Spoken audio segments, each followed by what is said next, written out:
Everyone knows what a solar eclipse looks like. The sun vanishes, the sky goes dark in the middle of the day, and everyone reaches for special glasses to watch it safely. But imagine having no idea why that was happening. No science, no warning, no glasses, just the sun disappearing above your head. For the ancient Egyptians, that moment might have meant something far more terrifying than a strange sky. The real question is, what did they think was actually happening up there? And more importantly, what did they do about it? The answer may be older and stranger than most people realize. Picture yourself standing on the banks of the Nile 4,000 years ago. The heat presses down on your skin. Farmers are working the fields. Priests are moving through temple courtyards. And the sun sits high and constant, the way it always has, the way it always will. Because to the Egyptians, the sun was not just a ball of light. It was a god, Ra, sailing across the sky in his solar bark, battling the forces of chaos every single day just to make sure the sun rose again tomorrow. Now imagine that same sky, in the middle of the afternoon, beginning to go dark, not at sunset, not because of a storm. In the middle of the day, with no clouds, no explanation, and no wind changing, birds would go quiet, animals would grow restless, the temperature would drop, and the one thing every single person in that society believed was permanent: the sun would start to disappear right in front of their eyes.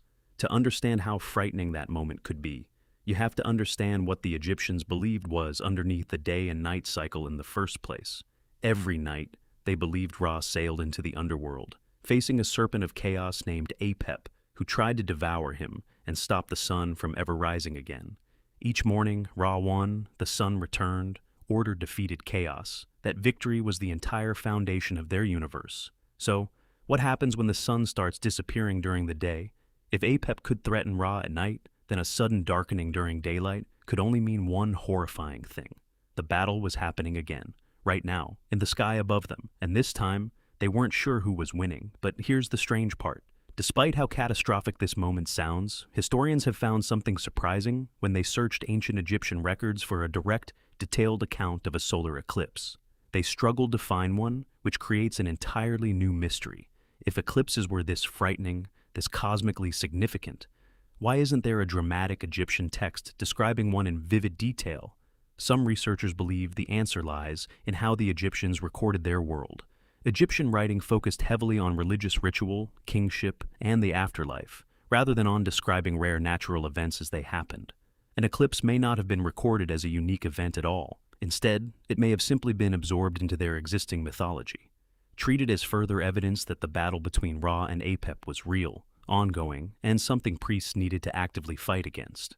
And that is where things get truly strange, because if you believed a cosmic battle was happening in the sky, you wouldn't just watch, you would act. Egyptian priests were responsible for performing daily rituals to help Ra defeat Apep and rise again, chanting offerings, symbolic protection. Spells recited in temples every single day, eclipse or not, just to keep the sun moving. So the real question becomes, during an actual eclipse, would that ritual intensity have increased? Many historians believe it likely did. Temples may have responded to a sudden darkening with urgent prayer, loud noise to frighten away evil forces, or intensified offerings to Ra, treating the moment as a critical point in an eternal war rather than a strange one-time anomaly. This wasn't unique to Egypt either. Across many ancient cultures, sudden darkness in the sky triggered similar responses: drumming, shouting, throwing objects into the air, anything to disrupt whatever was consuming the sun. The instinct to make noise during an eclipse shows up again and again throughout human history, almost like some shared ancient survival reflex, which raises another question. Could ordinary Egyptians, not just priests, have reacted the same way? Farmers in their fields, families at home, children watching the sky darken above them, with no understanding of what was happening. It's entirely possible that fear rippled outward through entire communities. Not because of what an eclipse actually was, but because of what it seemed to threaten, the collapse of the natural order they depended on for survival. And this is where the story becomes even more layered. Some Egyptologists point out that certain temple inscriptions describing Ra's battles against darkness may have been influenced by real astronomical events, even if they were never labeled as eclipses directly. If true, that means fragments of these terrifying skies might already be hidden inside myths we've been reading for centuries, just not recognized for what they were.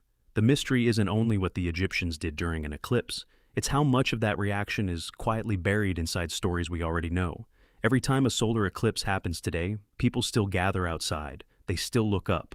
They still feel a strange primal unease when the sky darkens in the middle of the day. Even knowing exactly why it's happening, that instinct doesn't come from modern science. It comes from something much older. Thousands of years ago, when the sun disappeared without warning, ancient Egyptians didn't see a scientific event. They saw war for the survival of their entire world, playing out above their heads. The technology has changed, the understanding has changed, but the moment the sky goes dark and everyone instinctively looks up, that feeling may be one of the oldest human experiences there is.